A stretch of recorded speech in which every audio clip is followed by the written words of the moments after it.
Para entender los desafíos de transformación de nuestra sociedad y de nuestras empresas desde una mirada evolutivo-cultural, conectamos cada lunes y miércoles a las 9 de la mañana en Frecuencia Memética con Pablo Reyes. Somos Divoxradio.com.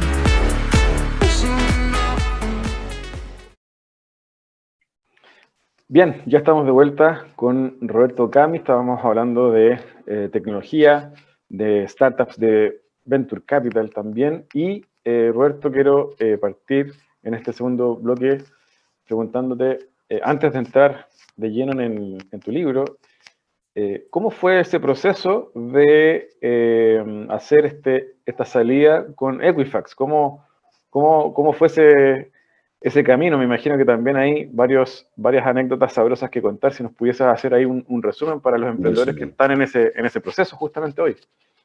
Bueno, aquí me gustaría explayarme con respecto a lo que me ha tocado escuchar, porque participo, como te decía anteriormente, de manera bien activa con el ecosistema emprendedor, y me toca de repente escuchar emprendedores que están creando su empresa con el objetivo de venderla, digamos, o sea, o de hacerse rico a la vuelta de la esquina. Eso para mí no es el espíritu emprendedor. El espíritu emprendedor, y yo trato de transmitir siempre este mensaje, tiene que ver con construir algo que genere valor, y a partir de esa generación de valor tú tienes como consecuencia interesado en comprarte o interesado en aliarse contigo. Obviamente tú tienes que ser activo en esa y la línea de la venta, ¿no? Y consecuencia en la otra. Lo que nos pasó con Equifax, después de haber tenido varios intentos previos de otras instituciones, otras compañías, nosotros como el año 2002 tuvimos una posibilidad de vender a un grupo muy grande local. En aquel minuto no se dio por distintas razones. Una de ellas yo creo que tuvo que ver con el hecho de que yo era one man show dentro de Mapcity. O sea, lo que te decía anteriormente en la pausa, que cuando ven al CEO o al founder, que es el único que puede hacer escalar la compañía, el único que entiende las cosas y no genera un equipo detrás que tenga autonomía y que tenga la capacidad de hacerlo por sí mismo, pierde valor la compañía. En vez de ganar valor, pierde valor. Y yo creo que yo estaba en ese proceso. Entendí muy tarde que yo tenía que soltar las riendas de la compañía. Pero lo entendí posteriormente y este equipo se comenzó a construir, y cuando vino la intención de Equifax de asociarse con nosotros primero y luego de comprar, estábamos muy bien preparados tanto con el equipo como financieramente y con toda la información necesaria para soportar un due diligence de una compañía norteamericana que está abierta en bolsa, que fue un due diligence bien complejo, ¿no? Tomó muchos meses y involucró mucho esfuerzo. Y la venta se hizo en dos partes. Se vendió el 60% a finales del 2016 y el 40% restante en julio del año pasado. Y Equifax absorbió la compañía completamente, y obviamente hoy día yo ya estoy fuera. ¿Qué mensaje les daría a los emprendedores? Les diría que si van a vender la compañía y la van a vender, como el caso mío, en partes, que se aseguren de hacer una negociación correcta para asegurarse que la segunda parte va a valer más que la primera, porque muchas veces cuando los ADN de las compañías, las culturas o el entendimiento del negocio no es mutuo, ocurre que existe destrucción de valor en el proceso. Entonces, hay casos chilenos emblemáticos, no los voy a mencionar, de compañías mucho más grandes que Mapcity, que fueron compradas y que cuando vendieron la segunda parte prácticamente no valía nada. Y eso es porque hicieron un mal acuerdo, fue mal negociado el deal. Y lo segundo es que si van a vender, ojalá nunca vendan el control a una compañía que no tiene el mismo ADN que el tuyo, digamos, porque te vas a sentir muy incómodo dentro de esa empresa. Va a ser muy difícil desarrollarte y probablemente lo va a pasar muy mal. Entonces, si vendes el control, que ojalá en algún minuto haya alguna opción que puedas ejercer para vender la parte que a ti te queda y no te quedes enganchado en una compañía que probablemente no responde a tu propósito, no responde a tu velocidad, no responde a tu ADN, no responde a tu cultura. Esos son casos, digamos, donde yo creo que muchas veces el dinero tienta a los emprendedores a salir y venden, digamos, y después se dan cuenta que se equivocaron, ya sea en el contrato, en la forma o a quién le vendieron. En el caso nuestro, la verdad es que lo hicimos bastante bien. Y si bien fue difícil la transición, fue muy complicado. Equifax es una compañía bastante más lenta, digamos, y que tiene propósitos distintos a Smart City.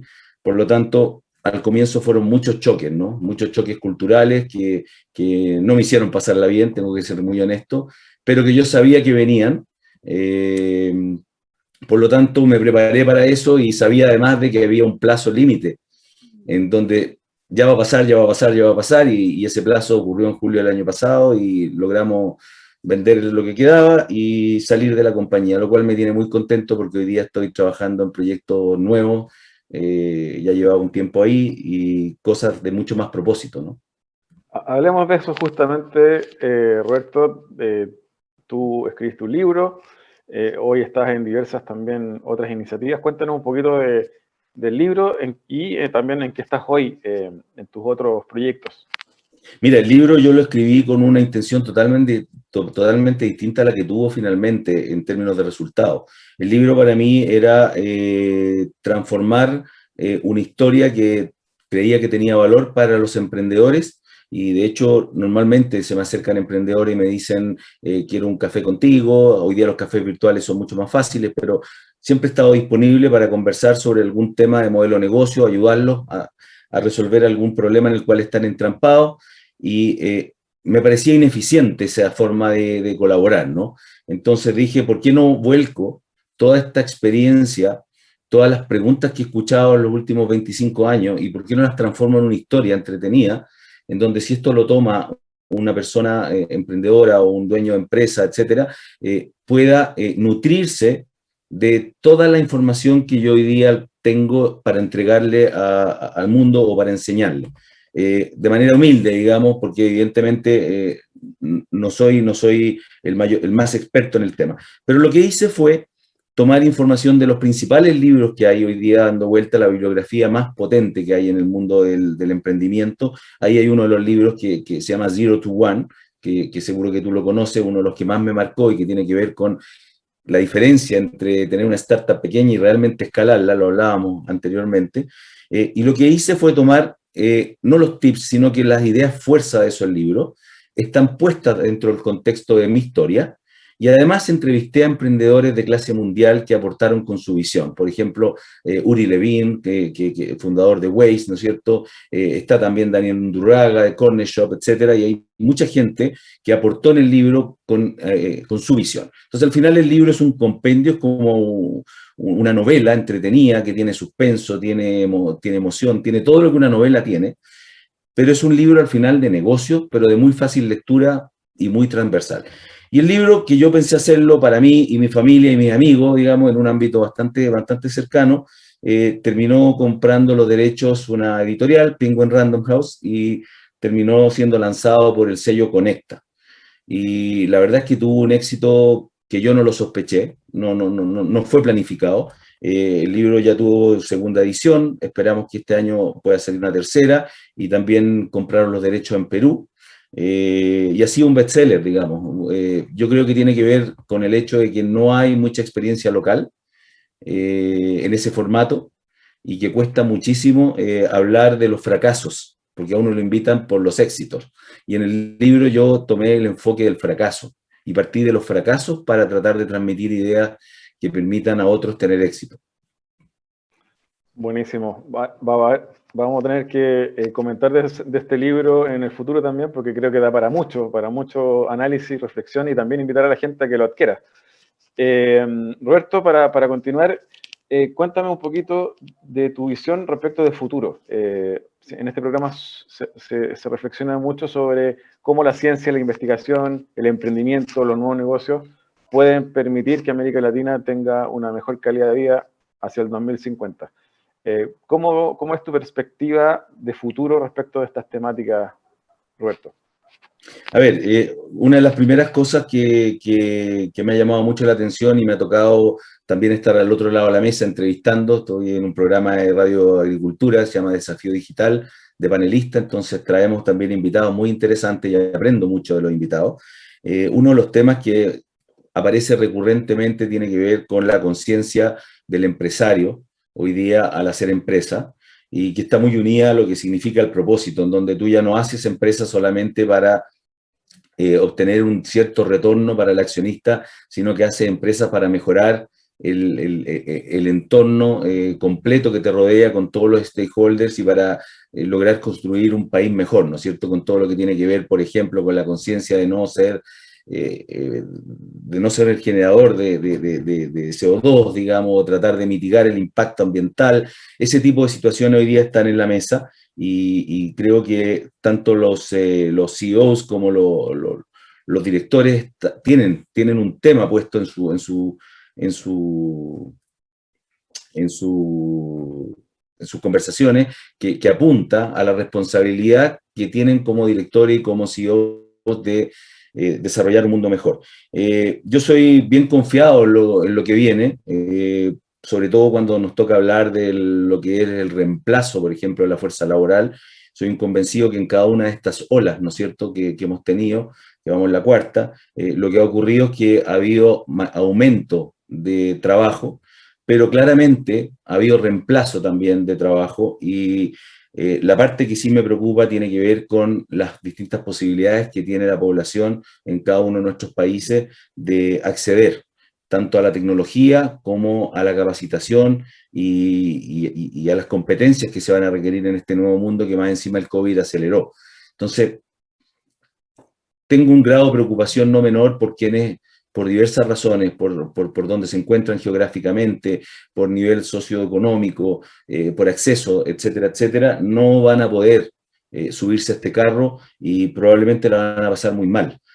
No tengo ninguna duda que la inteligencia artificial, que la digitalización, etcétera, etcétera, nos va a generar un mundo mejor, si es que somos conscientes al usar eso, al igual como